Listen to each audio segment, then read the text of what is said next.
guys, good morning. Akala ko okay na ako dito sa amo ko kasi ang alam ko mga educated talaga sila. Kasi yung lalaki doktor pa naman.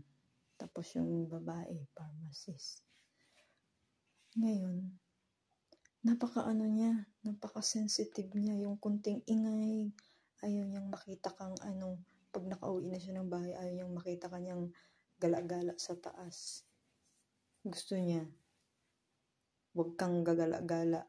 Kaya minsan kahit nasa kusina, bumababa na ako bigla pag nandyan siya. Para akong timang, parang si Jerry na nagtatago. Tapos yung kalaban ko si Tom. Nakakaasar. Parang, ba yun? Ma-attitude. Niya, sensitive niya.